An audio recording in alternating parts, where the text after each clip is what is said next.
Taylor Townsend would have 8 match points against Barbora Krejcikova. Could she close it out? As always, this coverage is brought to you via the Doctrine of Fair Use, the Fair Dealing, and the Digital Millennium Act. I'm your host, Good Energy. Welcome to Tennis in a Minute.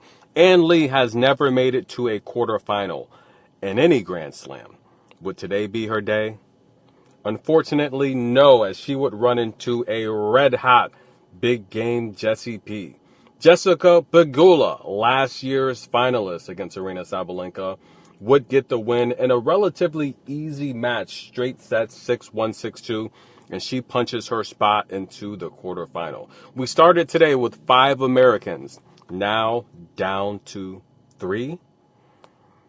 Let's head to the main event that everyone wanted to see. Barbora Krejcikova, 2-time Grand Slam champion, would drop the first set against Taylor Townsend, 6-1 breadstick fashion. However, guys, the very experienced and what I would say a veteran, a golden career double slam winner. That's right, guys. Remember, she's very, very skilled at the net. She would take on Taylor Townsend in what most thought would be a very epic seesaw battle. Taylor Townsend also experienced at the net. I was looking at the net points, and Barbora Krejcikova would win 61% of her net points, while Taylor Townsend, for most of the match, will win about 63% of her net points. However, Taylor Townsend was in control of this match for, I don't know, maybe 80% of it. As her family looks along, that's her son right there. And Taylor Townsend, guys, would have 8 match points. That's right, guys. 8 match points. But let's fast forward to the third set, the 9th service game.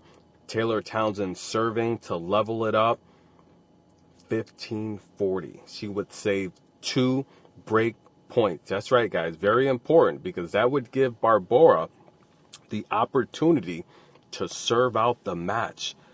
Taylor Townsend would then get the advantage to level it up and come up short. She would get another advantage to level it up and come up short. Barbora with the opportunity now to serve out the match, as she would get the break, but Taylor Townsend would fight back again and get another opportunity to break.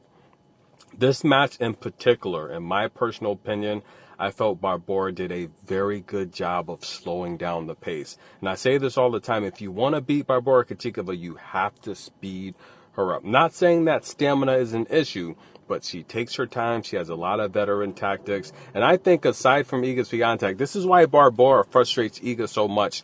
Barbora has the veteran tactics that can frustrate Iga, because she knows how to slow down that momentum. She knows how to disrupt your rhythm. And I think she does it better than anyone else on tour, ladies and gentlemen. Let's take a flashback, a rewind. 2021, the last time Barbora made the quarterfinals here in New York City, she was taking on Garbine Muguruza. Now, Garbine was down in that match. However, Barbora, if I'm not mistaken, would have some type of rib or abdominal injury. Garbine would shift the momentum, and she was at one stretch, I want to say she won out of 20 points.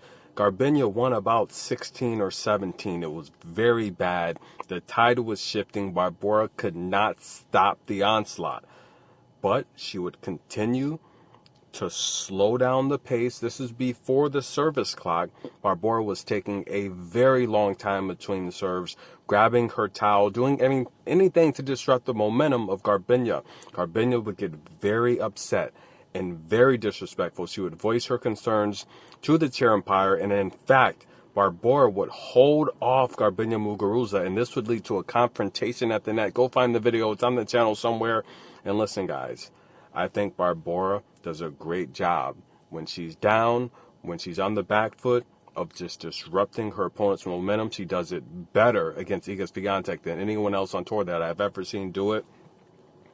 And despite Taylor Townsend's last-second efforts to level it up, she would fall short, and she would not convert on any of the 8 match points she had. And this has got to hurt. This has got to sting. That's right, guys, because Taylor Townsend had this match. And this fan here single-handedly out screamed 20,000 fans. You could hear them cheering for Barbora every time she had an opportunity to do something big. 80 winners total in this match. But really, guys, if you take a look, I just felt the unforced errors. Barbora came up big despite having 50 plus unforced errors. Taylor Townsend played a solid match, but just fell short today. But congratulate her efforts. The force was with her. The world was watching her.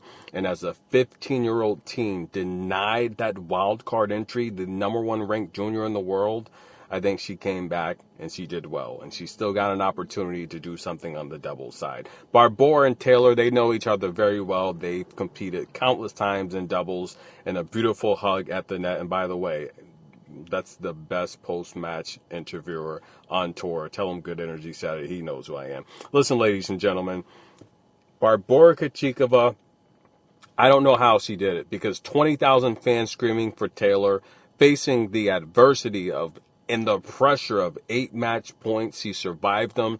This is what dreams are made of. She makes her first quarterfinal since 21, where she would lose to Sabalenka. I'm not sure why she played the match. She was injured very bad, that match against Garbine Muguruza. Garbine is very outspoken. She's very tough, and I think she's doing a good job with the WTA finals, by the way.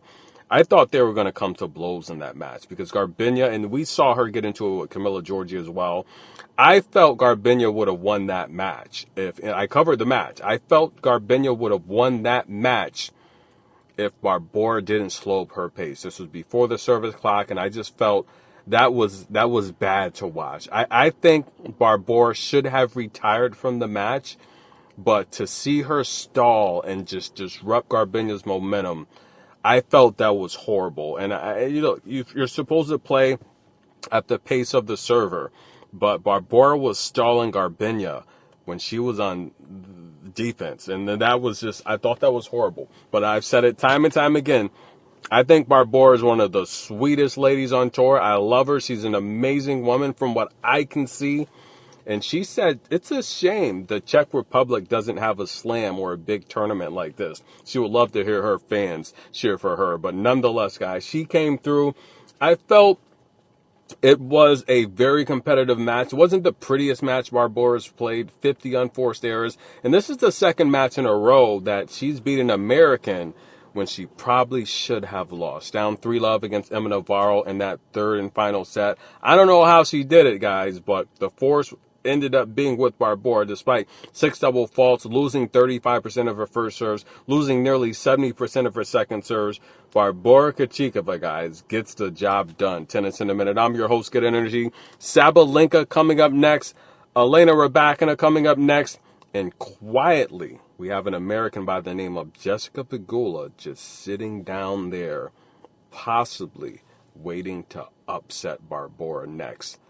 And possibly the number 1 seed. Tennis in a minute. We'll be back.